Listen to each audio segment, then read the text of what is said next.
If you enjoy cozy farming games, there's one upcoming MMO you might want to keep an eye on. It's called Loftia, a multiplayer life sim set across floating islands where players can farm, explore, decorate homes, and build a world together. Through the partner program, I recently got early access to some of the latest development updates, and a few of these changes really stood out. We're talking about cozy things like sitting down for picnics with friends, exploring a salvaging district filled with hidden artifacts, and taking part in cooperative puzzle adventures with friends. Just a gentle reminder that Loftia is currently in development, heading into beta, so the assets and gameplay shown are still in progress and may change as the game continues to grow.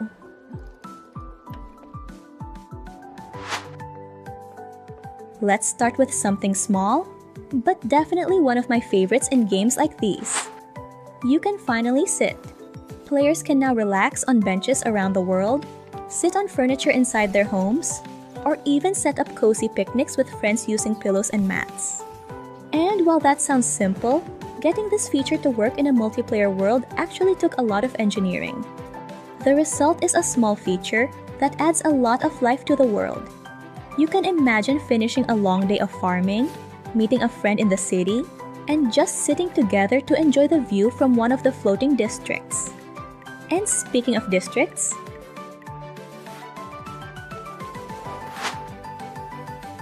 Loftia's world is divided into 3 floating districts. There's Loftia City, which acts as the main hub where players meet NPCs and take on quests.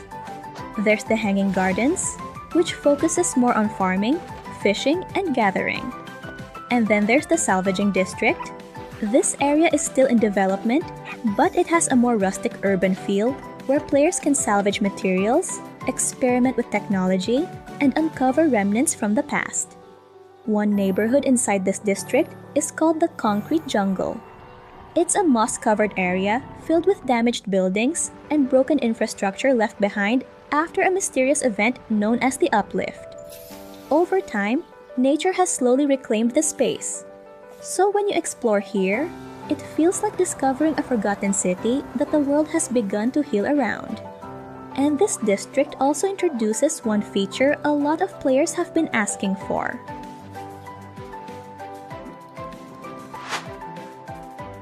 The Salvaging District will also be home to Loftia's Museum, a community space where players donate artifacts they find while exploring.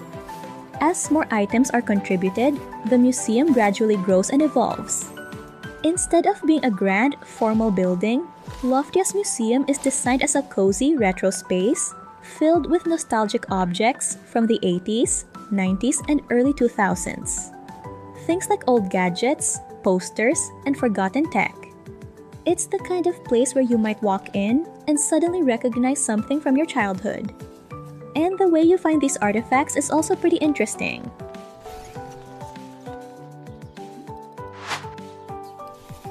Artifacts will be discovered through a feature called Urbex, short for Urban Exploration. Players will search underground tunnels in the Salvaging District to uncover items that can later be donated to the museum. Artifacts come in different qualities, ranging from bad to good to perfect, which determines how rare they are. The developers are also exploring the option for players to display some of these artifacts in their homes. So, over time, exploration becomes part of both world progression and personal decoration.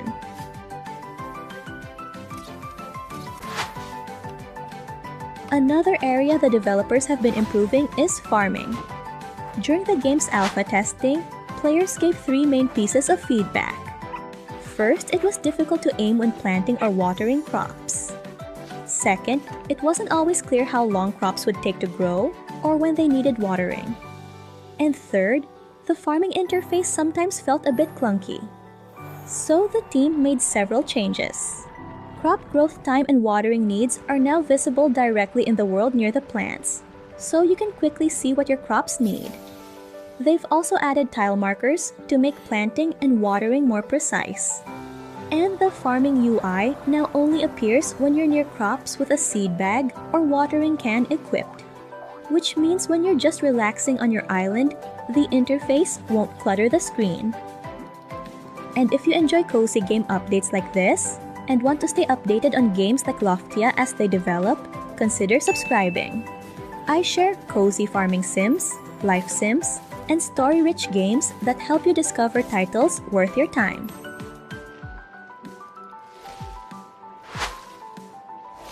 Another feature the team has been working on is something called adventures. These are Loftia's version of MMO dungeons. Instead of fighting monsters, adventures are 5-player cooperative experiences where you explore islands, solve puzzles, and complete challenges together. Some adventures might involve platforming sections the developers call gauntlets. Others focus on exploration, gathering resources, or completing small missions across the island. For example, players might work together to build seismic sonars that measure activity on nearby floating islands, or power up old beacons to bring light back to an abandoned area. You might even free trapped birds tangled in nets, or coordinate with another player to redirect antennas and restore communication between islands. The goal is to make these activities feel meaningful, like you're actually helping the world recover and grow over time.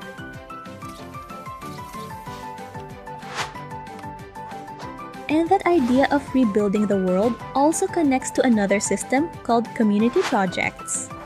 These are server-wide goals where players work together to unlock new areas, construct buildings, or activate new gameplay features. There's a shared interface showing the progress of each project so players can see how the community is contributing. Once a project is completed, new rewards and areas become available for everyone. It's a really nice way to make the world feel collaborative instead of isolated.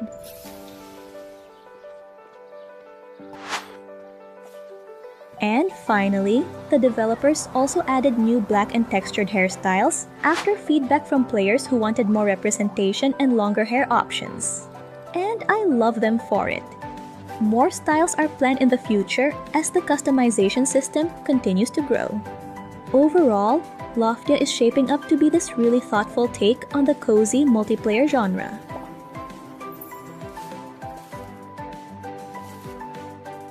And if you're interested in discovering more cozy farming and life sims coming soon, you might want to watch this next video.